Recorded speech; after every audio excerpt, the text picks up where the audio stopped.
Pemirsa, banyak tanya oleh Jawa Pos kembali lagi dalam edisi Ramadan. Kali ini saya ditemani oleh Kang Aan, bisa disebut dengan nama panjangnya Aan Rukmana. Beliau dari Universitas Paramadina. Betul. Selamat datang Kang Aan.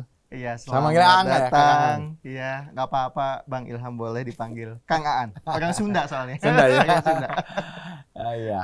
Ini kita edisi Ramadan ini selalu banyak yang perlu kita bicarakan, banyak fenomena yang terjadi ya. Apalagi sekarang itu di Ramadan ini orang selamanya hanya menganggap puasa berhenti makan dan minum. Sebetulnya kan bulan puasa itu banyak ibadah lanjutan yang bisa memaknai Ramadan itu lebih bermakna, lebih nilai ibadahnya cukup tinggi kan. Nah, di fenomena era digital sekarang ada pergeseran cara beribadah, kebiasaan orang beribadah puasa zaman sebelum digital yang sekarang, diantaranya media sosial. Ada yang nanya nih Pak, Kang, kalau kita setelah sahur, habis sholat subuh, kan diajarkan agama banyak mengaji dan ibadah lainnya. Tapi ada yang scroll media sosial aja. Tapi nggak tahu lah apa yang di scrolling itu hukumnya gimana sih, Pak?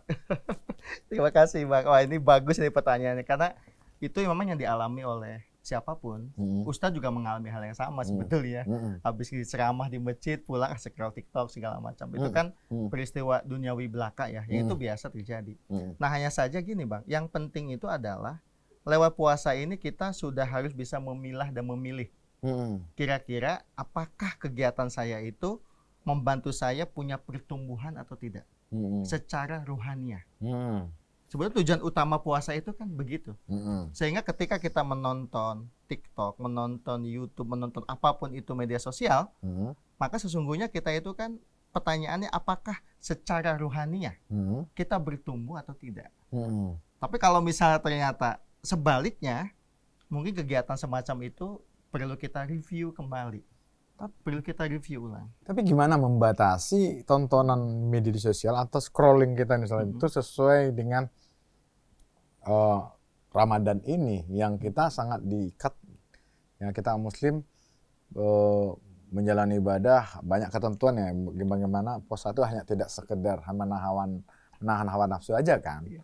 Emang scrolling kita tuh yang di feed media sosial itu tuh bisa kita kendalikan. Ada satu ungkapan bagus dari seorang sufi muslim, namanya adalah Jalaluddin Rumi.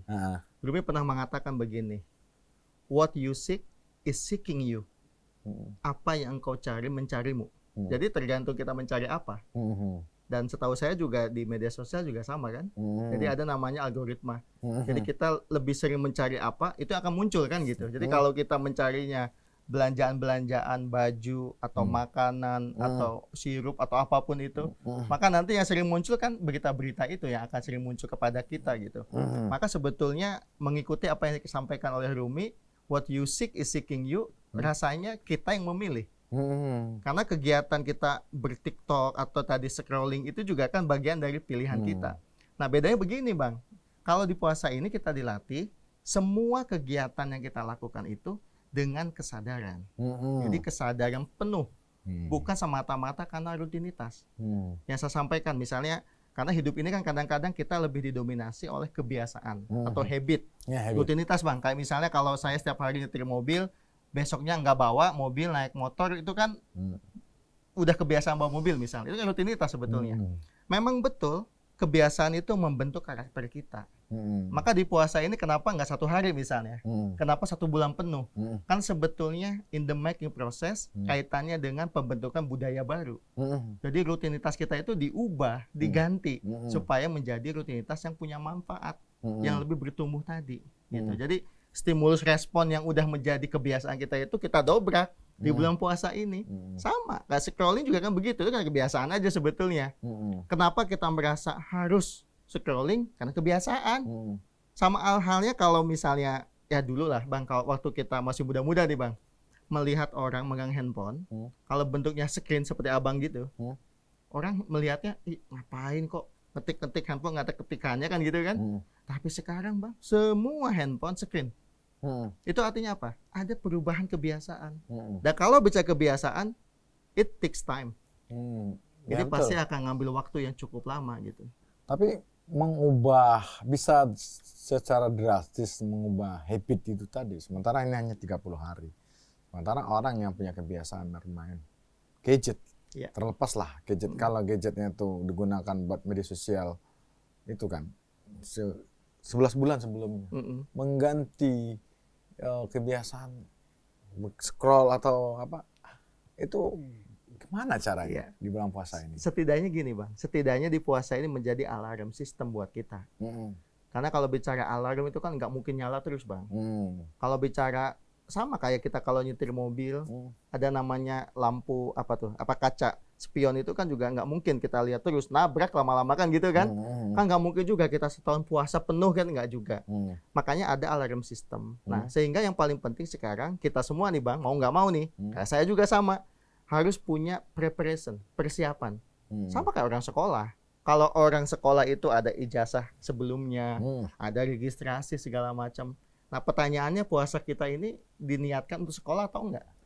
Kalau puasa enggak kita niatkan untuk sekolah, yang menjalannya biasa aja Bang. Kayak nggak ada persyaratan apa-apa. Tidak ada target yang mau digapai apa-apa. Maka kalau bicara achievement dengan orang yang tidak punya niatan target, ya sesuatu yang tidak nyambung kan gitu ya Bang ya. Tapi kalau kita bicara, puasa ini madrasah saya nih, untuk meningkatkan rohaniah saya, maka harus ada preparation, ada persiapannya gitu. Nah ini penting Bang untuk sampai kepada preparation tadi sebetulnya. Nah satu lagi nih, itu tadi dengan gadget. Ada gadget digunakan buat media sosial. Ya ada anak generasi Gen Z, mungkin juga termasuk generasi Alpha ya, yang sudah terpapar dengan game. Nah kalau dulu anak-anak zaman kita puasa itu menghabiskan waktu main gundu atau main apa? Atau tidur ya? Tidur ya. Nah sekarang kan kalau tidur mungkin masih. Tapi yang mainnya dulu kan bermain interaksi. Sekarang tuh mainnya dengan gawai yang kadang-kadang kita itu anak-anak itu lupa apa yang terlontar di mulutnya, karena reaksi emosi. Itu bagaimana kita berpuasa menyikapi ini? Apakah benar-benar melarangnya atau gimana? Ya, gini Bang, kalau melarang penggunaan gadget itu sesuatu yang mustahil Bang.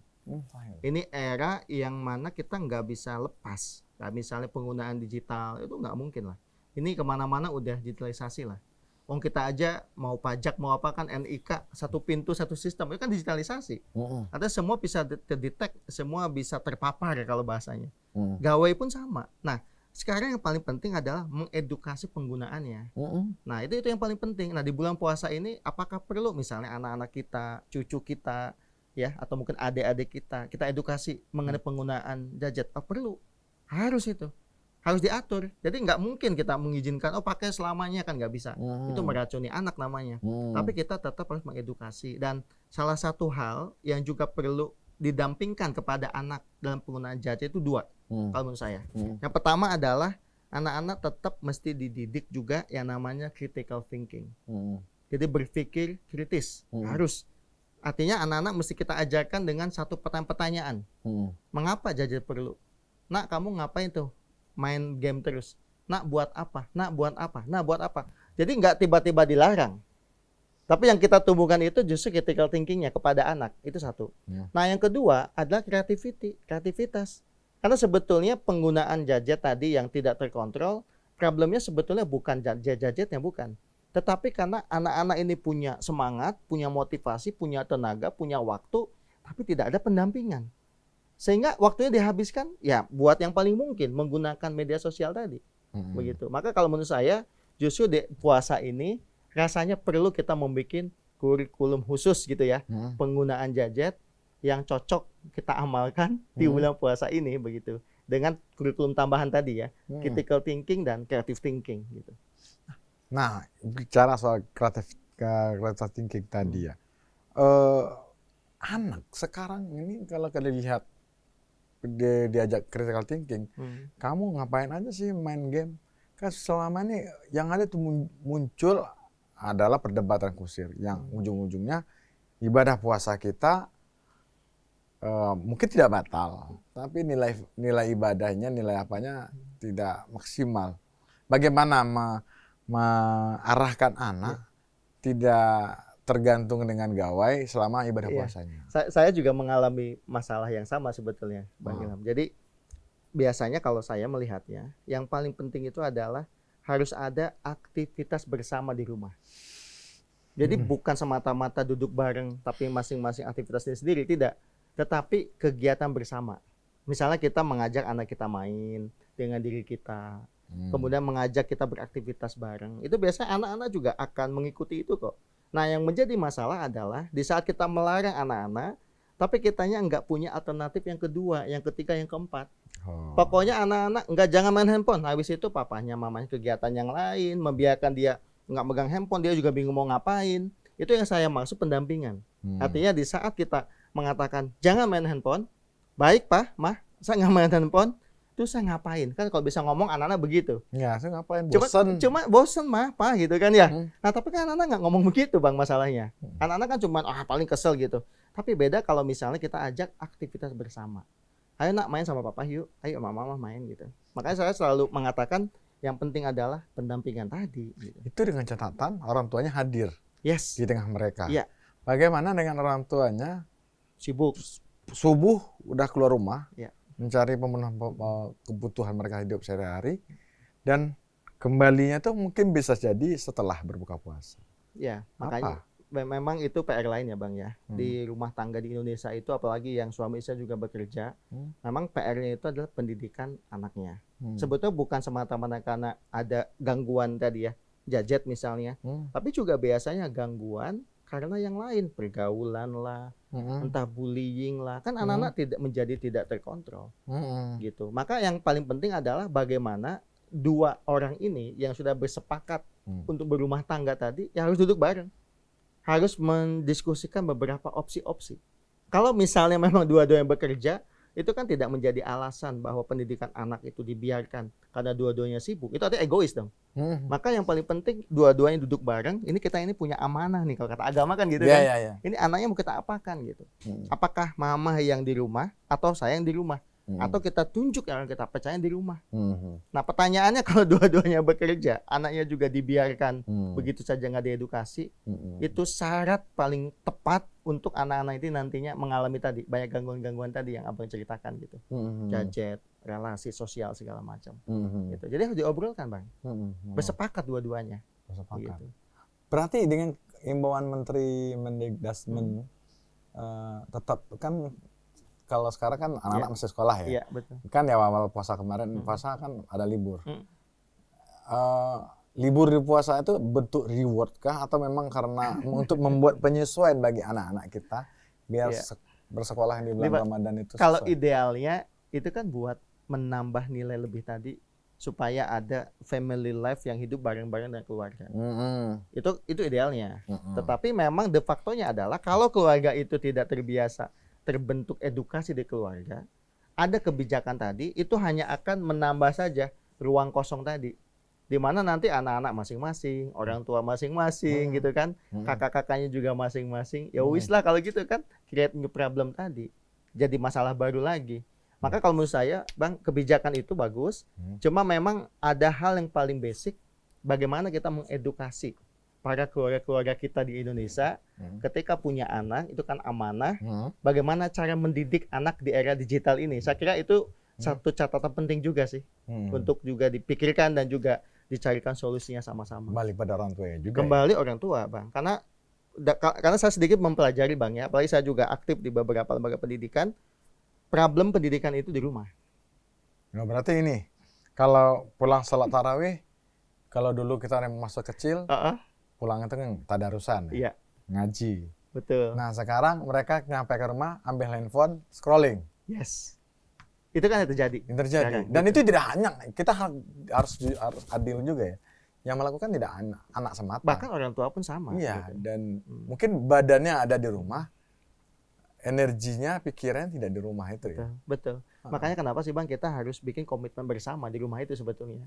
Jadi kalau misal kita mau mengedukasi anak supaya tidak menggunakan gadget berlebihan, orang tuanya pun harus mencontohkan itu. Nah, cuman problemnya gitu Bang, kadang-kadang kita kritis ke anak, cuman tidak untuk diri sendiri. Makanya kalau menurut saya obat yang mujarab kalau anak-anak itu mau ikut adalah kita jadi contoh dulu. Dan ini dibenarkan dalam teori banyak kepemimpinan lah. Karena orang tua itu kan pemimpin Bang. Artinya what is leadership? Leadership is influence. Bagaimana kita bisa punya pengaruh kalau kita jadi teladan? Nah masalahnya bagaimana kita jadi teladan kalau kitanya nggak pernah mencontohkan gitu. Dan kalau kita bukan teladan, nggak ada contoh, bagaimana punya pengaruh? Maka penolakan anak biasanya karena orang tuanya tidak hadir. Bahkan kalaupun hadir, mungkin jadi contoh yang tidak bisa dicontoh kan gitu kan. Iya. Ya apalagi ya itu kalau tadi pertanyaan kita adalah ketika orang tuanya dua-duanya bekerja. Betul. Ada yang tidak bekerja salah satu. Ya mestinya itu kan hadir setelah sahur itu bagaimana? Apakah membiarkan anaknya harus berkegiatan lain atau mempersilahkan istirahat dulu tidur? Kan ada yang kebanyakan selama kan ini gitu kan, setelah sahur itu subuh itu orang kembali tidur, sementara pada secara perspektif kesehatan sebetulnya kan tidak baik juga. Agama pun juga mengatakan tidak bagus juga kan. Kalau tidur siang Bang, itu tidur siang lebih afdol. Iya, kalau tidur siang. Nah, pertanyaan saya tadi kembali, tadi saya masih penasaran. Bermain gadget itu sendiri hukumnya gimana sih? Nggak apa-apa Bang, karena megang gadget itu kan sebetulnya itu kan media dunia ya. Jadi kita bisa masuk ke banyak dimensi, ke banyak dunia, ke banyak referensi. Cuman kan tadi yang saya sampaikan, what you seek is seeking you, itu betul. Tergantung kita mau cari apa. Kalau kita mau jadi orang baik, handphone itu bisa menduplikat kita, bahkan bisa mensupport kita menjadi orang baik dengan durasi waktu yang lebih cepat. Contohnya apa? Contoh misalnya, saya ingin belajar ngaji. Mungkin selama ini kita ngaji kalau hanya door to door atau liko dengan ustadz gitu ya, dengan gurunya, dengan ustazah, waktunya kadang terbatas juga gitu. Tapi kalau anak atau orang itu mau belajar di handphone, banyak medianya sekarang. Oh iya, kan gitu kan? Itu artinya kalau menjadi orang baik, duplikatnya cepat tuh Bang. Jadi bisa mensupport dengan cepat. Menjadi orang jahat juga sama. Bahkan kalau Abang perhatikan ada kejadian, misalnya ada bom bunuh diri segala macam, itu biasanya Bang belajar dari mana Bang? Media sosial juga. Makanya tergantung kitanya mau jadi apa gitu. Nah, makanya penting lingkungan itu mengedukasi, menjadi contoh, ikut sama-sama memantau, mengamati. Kalau anaknya udah mulai kelihatan, ini kayaknya udah nggak mulai bagus nih. Kita harus care, nggak boleh cuek juga gitu Bang. Jadi kalau Abang tanya tadi, gimana Kang Aan penggunaan medsos? Pakai aja nggak apa-apa. Cuma dengan pendidikan itu aja. Ya sebetulnya sekarang saya ya di TikTok terutama ya, saya lihat juga banyak akun-akun influencer yang mengajar. Dia tidak orangnya tidak ada, cuman dia programnya mengaji. Walaupun ujung-ujung menjual Al-Quran juga kan. Betul. Gak apa-apa Bang. Nggak masalah. Tapi kan kita belajar dapat pelajaran. Di sini dia mengajarkan makhrajnya, cara membacanya. Apalagi dengan AI Bang sekarang. Bang, kalau udah dengan AI, apapun bisa ada Bang sekarang. Abang mau pakai apa sekarang? Mau bikin slide, mau bikin video, mau bikin musik, mau bikin apa? Anak-anak sekolah mau bikin tugas, AI ngebantu banyak. Nah, tapi kalau tidak dipahami dengan benar, kita tidak menjadi manusia yang tadi holistik, tentu berbahaya Bang. Nah, ini bicara AI menarik. Kalau anak-anak selama sekolah kan dapat tugas tuh, terus dia mengerjakan di waktu siang masih berpuasa, mengerjakan tugas itu melewat AI. Sementara perintahnya kan kerjakan belajar. Itu hukum puasa seperti apa ini? Iya Bang. Soal penggunaan AI. Itu sama kayak orang menggunakan ini Bang. Misalnya jangan pakai buku, tiba-tiba anak pakai buku, itu kan udah ngelanggar ya. Artinya kerjakan sendiri, tiba-tiba menggunakan AI kan melanggar. Jadi basis hukumnya itu udah pelanggaran sebetulnya. Nah kalau dalam kategori pendidikan karakter, maka ketika anak-anak diminta ngerjakan tugas sendiri tanpa support apapun, menggunakan AI, berarti kan tidak dapat nih pendidikan karakternya. Maka di puasa ini, bukan di puasa, setelah puasa pun, kalau mau kuat karakternya, ikutin apa yang diperintahkan kan gitu Bang. Jadi kalau mendidik kan begitu, ikutin apa yang diperintahkan gitu. Kalau tidak gunakan handphone ya tidak digunakan kan gitu. Nah, tetapi kalau menurut saya bukan larangan yang penting. Yang penting itu adalah mengedukasi sisi manfaatnya dari media-media yang ada. Termasuk dari AI. Karena itu tak terhindarkan Bang sekarang. Kayak misalnya kita nih ngobrol begini Bang. Sebetulnya Abang sambil duduk ngedengerin saya ngomong, Abang bikin slide cepet itu. Udah jadi ya tahu-tahu. Iya. Iya, karena kekuatan AI tadi kan gitu kan. Nah, ada satu yang sebetulnya nggak bisa digantikan AI Bang. Apa? Dimensi ruhaniah yang ada pada manusia. Kesadaran, self-awareness. Itu nggak bisa digantikan AI. AI itu secanggih-canggihnya AI Bang. Kalau ada robotnya tuh kayak Sophia segala macam. Tetap nggak ada namanya self-awareness. Karena secanggih-canggihnya AI, logikanya masih sama Bang. Stimulus, respon. Jadi kita mau memasukkan kode apa, dia akan merespon bagaimana. Kan begitu kan? Jadi prompt-nya apa, nanti akan dijawab seperti apa. Nah, sedangkan kita Bang, enggak. Abang nggak suka sama orang, tapi abang bisa memaafkan kan? Kalau kuda, kita pukul, kuda bisa balik pukul. Manusia dipukul, dia bilang nggak, saya mau memaafkan kamu. Itulah manusia. Nah, dimensi ruhaniah inilah yang harus dimunculkan Bang. Sehingga secanggih apapun AI, tetap kita sebagai manusia tak bisa digantikan oleh AI. Gitu. Berarti belajar memanfaatkan AI pun di rumah apapun di sekolah tidak masalah? Tidak masalah. Bahkan harus Bang. Bahkan misalnya contoh Bang, misalnya saya sekolah nih. Di sekolah saya itu tidak pernah diedukasi tentang AI. Nah kan itu sesuatu yang niscaya Bang ya. Karena ketika saya keluar dari sekolah, kan AI itu ada di luar rumah. Karena pendidikan yang ideal adalah pendidikan di saat anak ini di luar sekolah, harus siap berkompetisi dengan kehidupan di luar. Abang bayangkan kalau dia nggak sekolah, keluar sekolah, kemudian tidak mempelajari AI, tidak tahu AI, dia hanya akan jadi penonton di luarnya. Makanya kenapa anak-anak itu harus diedukasi dari sekolah. AI, teknologi, penggunaan handphone, segala macam. Dalam zaman selama bulan Ramadan itu pun tidak menjadi halangan. Tidak menjadi halangan gitu Bang. Gitu. Nah, ada lagi nih. Selama bulan Ramadan, kita tadi itu suka dengar musik lah atau YouTube atau dengar tontonan lah. Ternyata tontonan itu apalagi anak-anak ini suka K-pop, tampilannya seperti itu. Nah, itu gimana hukumnya? Bang, ini kalau pertama mungkin hukum musik dulu Bang ya, di Islam Bang ya. Kalau di Islam itu sebetulnya yang namanya seni Islam, musik, puisi, sastra segala macam itu harus mengantarkan seseorang ingat kepada Allah. Makanya kenapa di Islam itu yang berkembang itu bicara musik itu biasanya musik rohaniah yang membuat orang itu ingat Allah. Ya, lukisan pun sama. Kenapa di Islam itu tidak berkembang masif meskipun ada Bang ya, tapi nggak menjadi dominan. Yang berkembang itu adalah cuman seni kaligrafi sama arabes. Itu yang di Islam begitu. Kenapa bukan seni lukis? Kenapa bukan seni patung seperti di Romawi begitu? Kenapa seni yang muncul seni kaligrafi begitu? Karena Islam itu anti ikonoklasme namanya ya. Dia tidak menerapkan seninya itu tentang sesuatu yang bersifat material.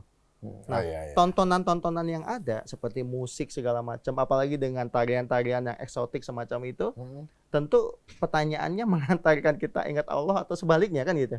Kalau ternyata mengantarkan kita hanya ingat sesuatu yang bersifat erotisme, yang bersifat birahi belaka, tentu ya kalau bisa dikurangi lah. Gitu.